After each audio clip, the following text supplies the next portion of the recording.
Welcome to the Slob Sisters podcast, the show that explores the realistic art of modern homemaking, all of its challenges, and all of the rewards. I'm Steph, a YouTuber, stay-at-home mom, and recent expert at making puff wheat squares. And with me is my co-host and sister, Jill. Hello, everyone. I'm Jill, mom of two, and currently coming down with a cold. Literally, as we speak, I can feel it like coming in right now. Like, you know, at the beginning when you're just like, I feel a tickle. Then you're like, no. There's some pressure in my head happening right now. So I hope everyone's enjoying my raspy voice. I kind of feel like a little bit Miley Cyrus-esque going on. So maybe not quite so sexy, but anyways.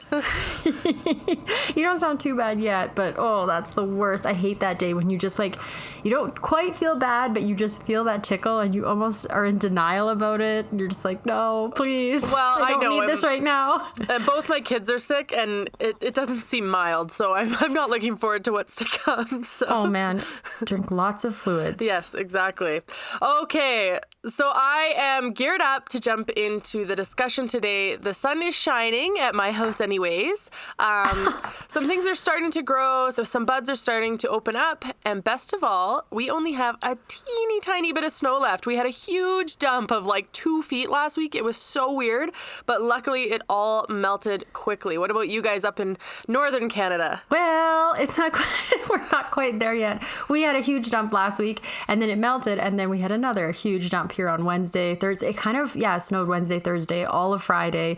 We still have quite a bit of snow, but I think it's going to start going fast. No green yet, but it's coming. I'm definitely starting to feel the spring air start to come around. Yeah, I mean, I can feel it too, and I see all the garden centers opening up, and it's really, it's an exciting time of year for us here in Canada. I mean, I always wonder what people in like the southern states or people who don't have as much of a dramatic season change as we do.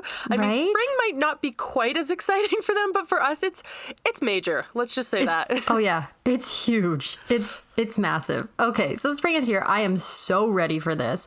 And let's kick off our weekly podcast with a spring-themed progress report. Yeah, I love it. So we start every episode with a small victory we've accomplished each week. The progress is the name of the game, not perfection. So what did you get done this week, Steph? Okay, so like I said, it snowed a couple weeks ago and then it melted. And during that very short time where it was melted, my second daughter, who's 4 years old, learned to ride a bike with no training wheels. I was so proud of her. That's impressive. She's a bit of a daredevil, though. Well, not really. She on some things, and some things she isn't, so. I feel like she's very loud, as you might think she's a daredevil, but she's actually a bit of a scaredy cat for a lot of things. But anyway, she said to me, she goes, I think I'm ready to learn to ride a bike. And I said, are you? Okay. She did it once and she was pretty good because they do these run bikes now, right? Like the balance bikes. So she did it. No problem. She did it basically first try. And I was like, yay. And she's like, I'm done. I'll do it again tomorrow. Baby steps.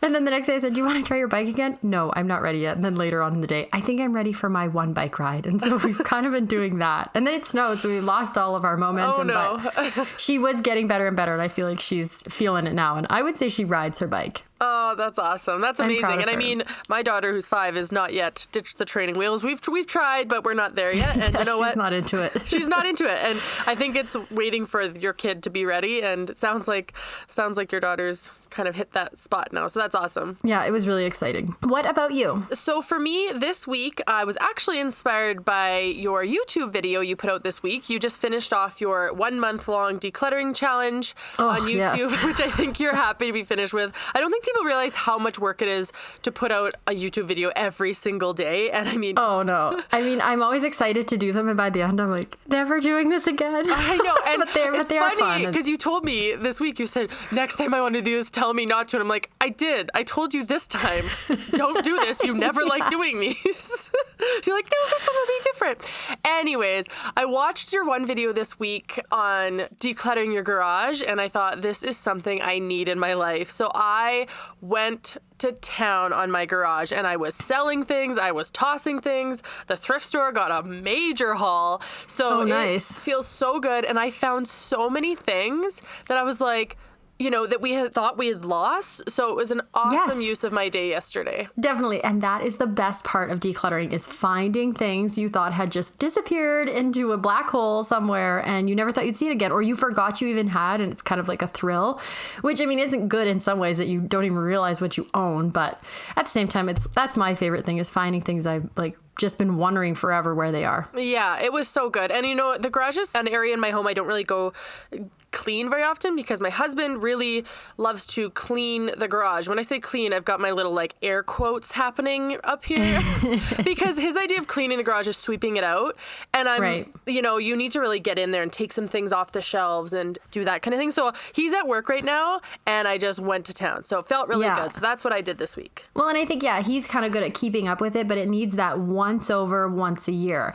And speaking of once over once a year, our topic today is spring cleaning. I love spring cleaning. Do you love it? Like, do you just feel this bug in the spring to just clean? It sounds like with your garage. Yeah, I mean, I get the bug to clean like exterior things and garage and garden and yard and all that kind of stuff. Yeah, me too. And I originally, when we said let's do spring cleaning, because it's springtime, I thought we would just talk about some hacks and share kind of what we do. But then it occurred to me that this spring cleaning is kind of a strange phenomenon. And we kind of touched on it earlier. Do people who don't have such a huge weather change still do spring cleaning?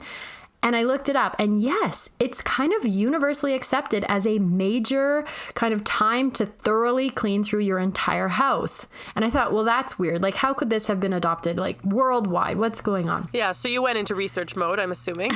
Yeah. Of course, I was like, there's got to be a backstory here. And, I love to just dive into Wikipedia for 17 hours. So I did find out there is a backstory, and it's pretty cool. Interestingly enough, spring cleaning actually shows up in multiple times and places in history for various reasons. It doesn't have kind of a singular origin, which I kind of thought it might. The first origin is religious based, which if you look at most of our traditions and holidays, a lot of things are really rooted there. So some people trace it to the Persian New Year, and modern Iranians still practice this. I'm going to totally butcher this. They practice something called shaking out the house. There's an Iranian word for it that I can't pronounce, but it's back to the Persian New Year, which is right around this time. I want you to give it a try, I think. Kane tekani.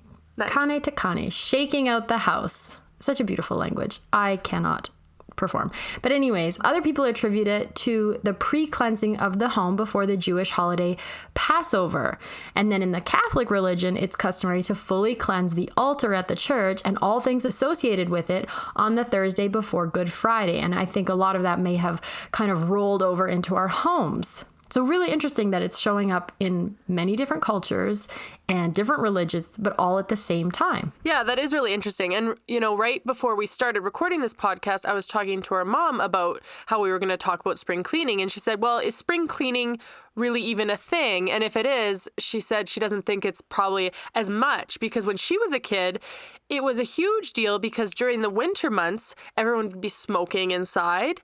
They would have wood heat or coal heat. And so all winter long, the walls, she said, would just get coated with soot and like cigarette smoke. And her mom would just have to scrub from like the ceiling to the floor and get all of that out because, they grew up in northern Canada as well, where you really can't leave your house much all winter. So it all builds up over the years. So she was saying it's not as much of a thing anymore. Oh, interesting. And that's, I read that as well from a practical perspective. Many people attribute it to when kind of the weather is nice and you can open up the windows, and before the vacuum cleaner existed, you could kind of dust out the house after winter. And then also with homes and that had coal burning furnaces. So super interesting. And I like that she thinks it doesn't still exist, because I feel like it's still very persistent, but maybe not to the extent that it was back then.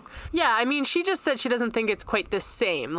I feel like for spring cleaning now, we picture it of more of like a purging, maybe you're hosting a garage sale, that kind of thing. Whereas for her, in her childhood, it was like you're like scrubbing coal and soot off the walls, which I'm definitely not doing. Spring clean. Yeah, exactly.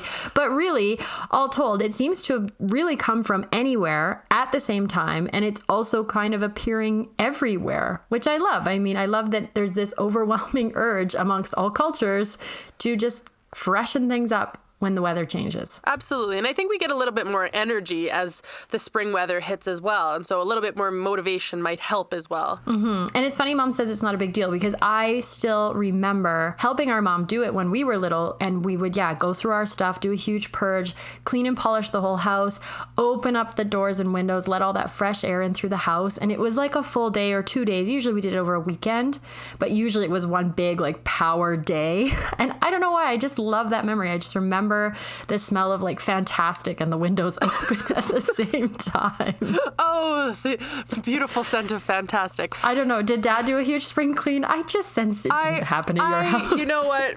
I feel like it didn't. I have no memory of spring cleaning whatsoever. But I do remember, some people are kind of confused probably here. Steph grew up with our mom. I grew up with my dad. We kind of separated ways when I was about 8 years old. So before that, when we were living together, do you remember we used to do, and was this before Marie Kondo was around, where Mom would make us put everything we owned on our beds, and then one by one we'd have to go through every single item to put it back? Okay, so first of all, yes, it was like 20, 30 years before Marie Kondo. Okay, so she kind of invented it. Well, kind of. I mean, it was more of a, things are getting out of control in your bedroom. We need to deal with this. But yeah, I loved that. Yeah, every single drawer, nook, cranny, she dumped every single thing we had in those bedrooms on the bed. We'd vacuum the floors, clean all the furniture, and then sort through everything we owned. Clothing, toys, knickknacks, everything. And we did this probably, I don't know, a couple times a year. Yeah. We weren't very good at keeping our rooms clean, but yeah, we did it a couple times a year, and it was, our rooms looked amazing afterwards for about 5 minutes. Yeah. Well, I just remember when I was watching the Marie Kondo thing, I thought, that's what our mom did. But you're right. Now thinking about it, she's like 35, so she would have been like 5 years old at this point. Not even born, perhaps. But No, but it's funny because I remember even as a teenager, I would do that same thing. I would be like, time to clean my room, dump everything on the bed. I don't do it now. No, I don't either. Even with my kids, maybe I should try it. That would be a fun video, hey? It'd be a long one. Okay, it would be a long one. Okay, so that's kind of our past. Bringing it back up to the present, are you going to do like a full spring clean this year, or kind of what is your plan? So I definitely would say I do a bit of a spring clean. I mean, I'm purging and decluttering all year long. I think we've touched on this many times that I am the cardboard box. I am a chronic declutterer. Yeah. So I don't really need to do anything like that, but I definitely start doing things outside. I'm doing my garage. I clean my windows in the spring, which is one of my least favorite jobs. Although I just got the AquaBlade, which is quite enjoyable. Right. I do power washing. My neighbor lends me their power washer, and I do my deck, kind of the outside of my house in some areas. So I definitely, that's got to be so fun. Yeah, I do more. I want to do that. It's very satisfying. You need one. Like, I mean, I want to buy one just because I feel so bad how much I borrow it, but I mean, she seems fine with it. I definitely do more outdoor cleaning in the spring and summer, and I focus more on like indoor deep cleaning in the winter. And I know you do your carpets and rugs and stuff like that in the spring, but I do that in the winter, almost fall winter, because I find we're going in and outside so much all summer long that we bring in a lot of dirt and dust, more so than in the winter. Yeah, that makes sense. And also you have kind of where you guys are going out to your back door, out to your backyard, you have that big carpeted area there that you can't really get up to the main part of the house without crossing the carpet. Yeah, it's disgusting by the end of the summer. Yeah, I could see that. And I like that you were always really like on it with cleaning the carpets. I'm pretty good. The last house we lived in, so the last house I did a spring cleaning because I haven't done one here. I washed all the carpets, and we just had carpets because we had wood floors everywhere. This house has full-blown carpets, but I'm not going to clean them this year because we're going to rip them out in about 3 weeks for our huge renovation. So this year, my spring cleaning looks a little bit different. Normally, I would be, cleaning windows, cleaning outside windows, inside windows, doing my massive declutter, which I did, moving furniture and cleaning underneath and cleaning the rugs, like shampooing and everything, and the carpets. And then another thing I really like to do is go through and do a full month zone clean. So basically going through my whole detailed cleaning list, and I can link to that in the show notes, my whole detailed cleaning list, pulling out appliances, pulling out drain plugs, and really cleaning and freshening up the whole house in one big fell swoop, kind of like the way our mom did it. Yeah, that sounds more like the typical spring cleaning, and I think that that's an awesome habit, kind of starting the summer out with like a really nicely deep cleaned home. Yeah, and because it's so cold here, I'm the same. I like to just open up the windows and breathe some life into this place. But again, it's different different this year because we're basically pulling this whole house apart here in a few weeks, and we're going to renovate it and do everything new. So I do feel a little bit lost because I'm like, I want to clean the house because it needs it. But I'm also like, why would I wash a window that's going to get taken out in 2 weeks? Yeah, why clean when you can just throw it out and get a new one? Right. Why clean this rag when I can just rip it up and put down a brand new one? Yeah, exactly. So a little bit different this year, but generally I would. And the decluttering's happening. And because we're doing this major reno, I just did this full month spring declutter. And now I have to pack all my stuff up, which is always another motivator to declutter more. And I always find when I go through things a second time, I throw away even more than I did the first time. So I'm kind of looking forward to packing my stuff up and getting rid of more stuff if that's possible. Yeah, and it'll be interesting once your house is all renovated and clean and beautiful. Not to say your house isn't beautiful now. Well, maybe I am saying that, but when you bring the things out, what just doesn't fit in that house, and you'll probably go through yet another round of decluttering. Yeah, I am really excited. I mean, if we weren't going to do this reno, I would have been like painting walls and freshening things up a little bit because the house is great. The layout's great. We've really enjoyed living here, but it's a bit tired, right? Things haven't been freshened up in a few years. And just, yeah, putting on a new coat of paint, wiping down some windows, things like that would really make a difference. But again, because we're just going to take things out, it's felt futile to do those kinds of things. And so I'm kind of living here in this house that needs something, but it's not really time yet. Yeah. It's been a little bit hard that way. Well, what you could do, Steph, and I think it's safe to say I'm definitely more of the gardener when it comes to you and I. So you could focus your time outside. You have like 1 million acres that you could, spring clean. I know when I was up there a couple weeks ago, your husband was really getting busy outside. So maybe that's where you need to kind of focus some time this year and find some nice spaces in your beautiful new property to kind of clean up and make your own. Oh, definitely. I do want to do something with my front garden bed that had to be ripped out last year.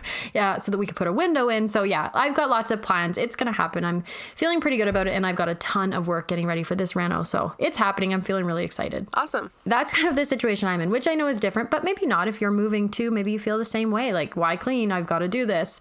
Or though you kind of got to clean to move too. But so what other positives could you see in spring cleaning? Like, why should people do spring cleaning if they're not really feeling it? Well, I think for a lot of people, getting that restart is really important. And I know on the Facebook group and a lot of times when we're talking to people, they feel really behind, and just getting that restart, that recharge, freshening things up just gives you that motivation to start maintaining it. I know for myself, once in a while, a few years ago, I'd get a cleaner in like once or twice a year. And that's all I needed to kind of give me that motivation to maintain it. So it's kind of doing that yourself in the spring, just restarting. Yeah. I totally agree. I like that you said, sometimes it's just hard to get motivated when you just have so much. And we always encourage people to go slow and start small. And that is really great for building habits. I know there's huge amounts of data behind kind of doing a giant quick change, and that'd be like Marie Kondo, or getting a cleaner to come through your house and having that giant kind of restart that can get you motivated to then start your habits slowly. So if this sounds like you and you're like, oh, I just can't even, maybe, hire a cleaner. Even if you're short on cash, just say 2 hours, whatever you can do, or 2 hours, my kitchen. And then just kind of feel motivated from at least seeing some quick progress. Yeah, there's this huge trend right now where I live, I don't know about other people, to hire people for deep cleaning. And I'm talking like deep cleaning, and it is pricey. Like, for my size house, I think it would be like almost $1,000. Oh, wow. And they do everything. And it sounds outrageous, but like, could you imagine? Like, they're scrubbing baseboards and like probably getting into all your window tracks with like a toothbrush and a toothpick. It's kind of amazing because even our house, the last house we lived in, it was 3 years old. And by the end of it, the window tracks would get all gummed up and they would get really dirty. Like, there is definitely something to like moving back into your house and it looking basically brand new. Well, that would be very tempting if you had It's tempting, but they're $1,000. booking like 2 years in advance. I am not kidding you. Oh, wow. Yeah. Okay, so spring 2024. If anybody wants to start a company, I suggest if your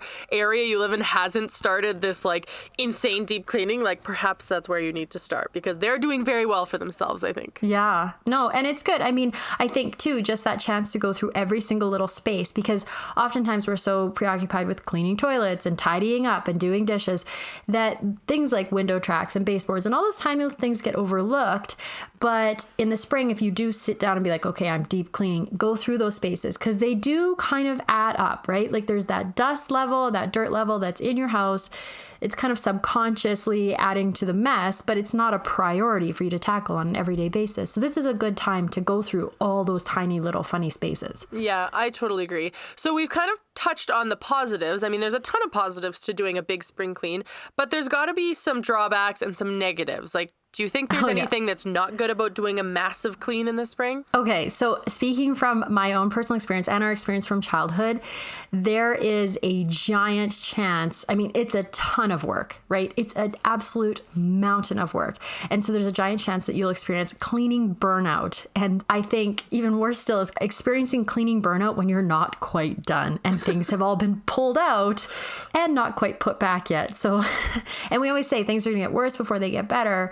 But it's really important not to tackle too much for the amount of energy you have in case, everything comes out and maybe you're piling everything on your bed and you're like, this is great, I'm so motivated. And then it's bedtime and you're like, oh no. Then everything's on the floor.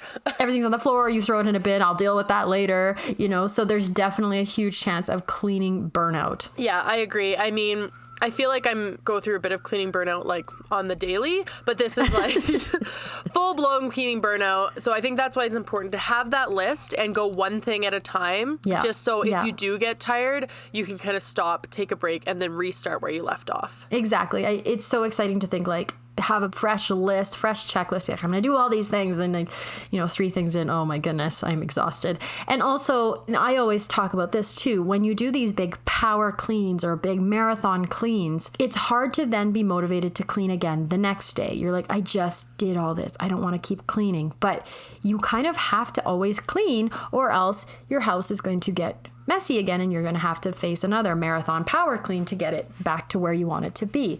So I do always recommend, like you said, starting small, saying like, I'm just going to do this. And if I'm motivated, I'll do more, but try not to bite off more than you can chew. And then also making sure you remember you still have to clean the house the next day. Because when this marathon clean is done and you go have yourself a glass of water, there you have it, a dirty dish that needs to be washed. And it starts again. Right?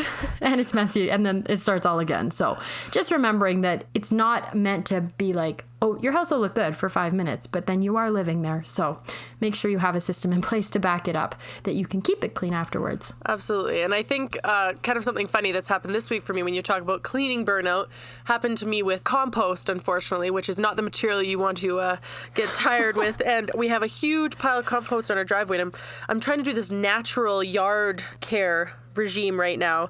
Okay. And I've just voluntold my neighbor that she's doing it too because we kind of share a front yard. So I've been spreading compost over our entire yard. And then all of her kids and all of my kids got involved the other day. And then the hose got involved somehow. So there's basically like a big crap puddle in my front yard that all these kids are playing in, and she's looking out the window saying, thanks for doing this. I was like, I really don't think you should thank me.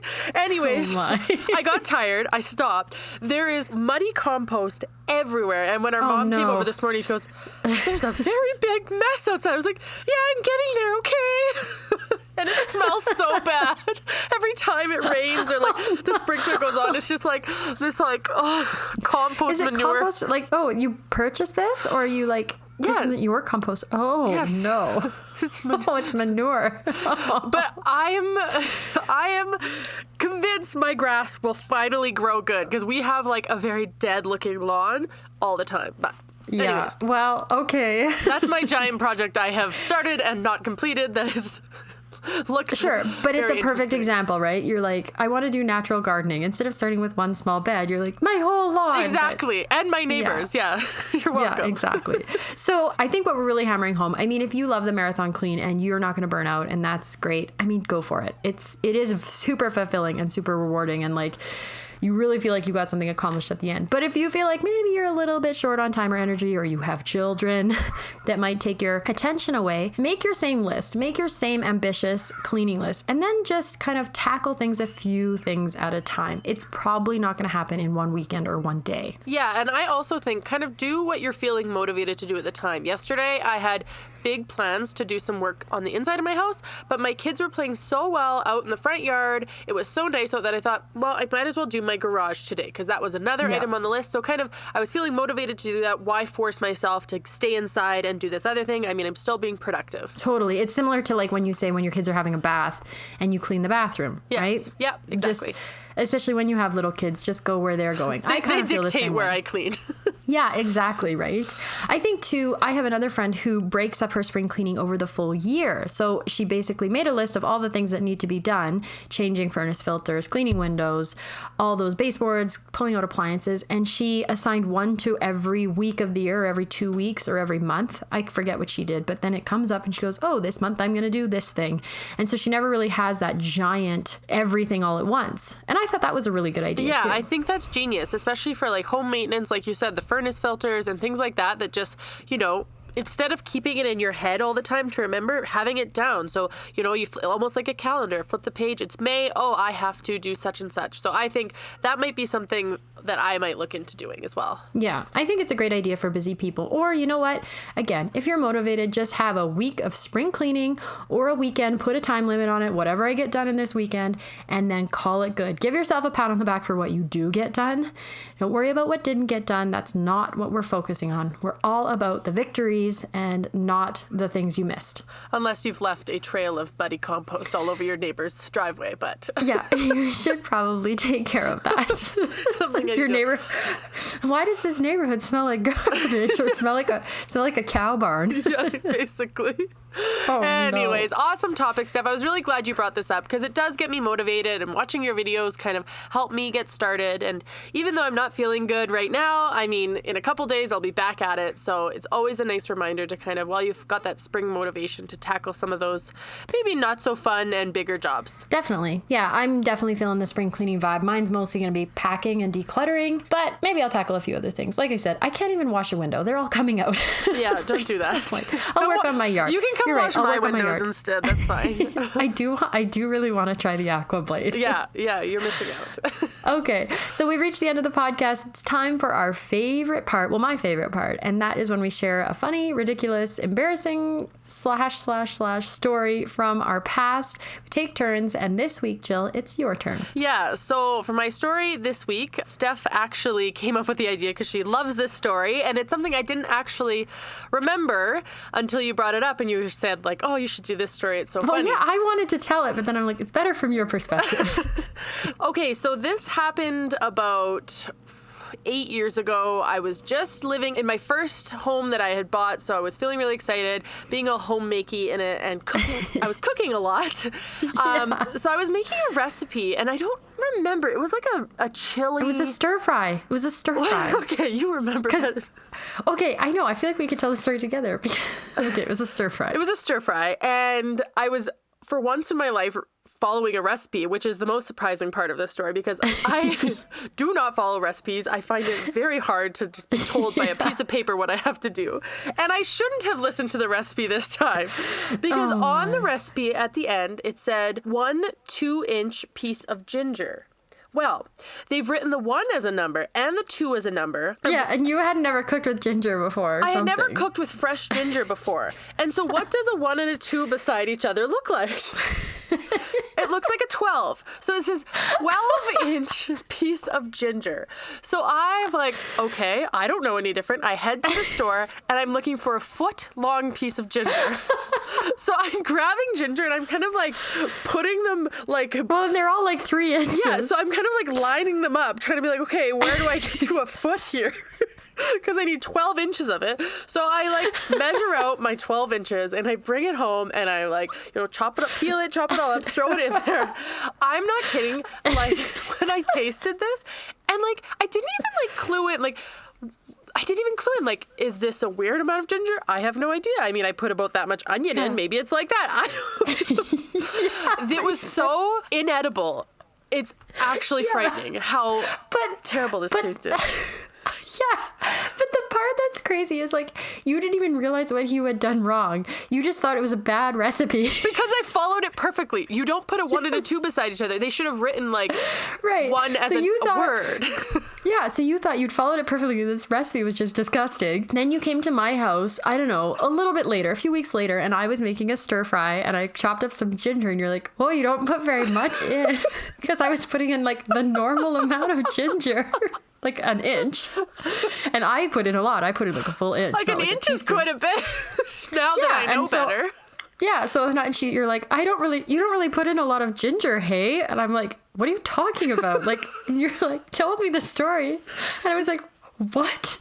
You put a foot of ginger? Didn't you tell me to like send you the recipe or something? And you were like, it's 1 2-inch piece of ginger. Yeah, that's right. And then I was just like appalled.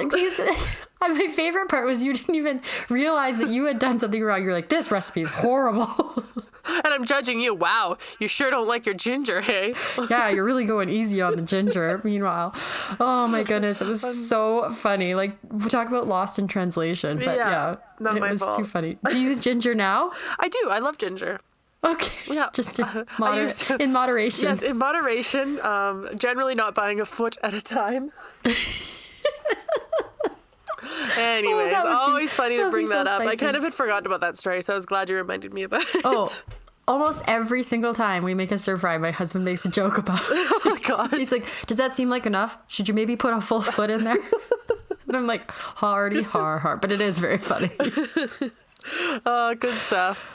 Oh, love it. Okay, love that we end off every episode with a bit of a laugh. It really leaves me happy for the rest of my day. Thanks for joining me for this topic today, Jill, and I hope you guys enjoyed listening. If you like this podcast, please make sure to subscribe on whatever platform you're listening to and leave us a comment with any suggestions you'd like to hear from us in the future. Thanks a lot, Steph. I'm going to go drink some tea now.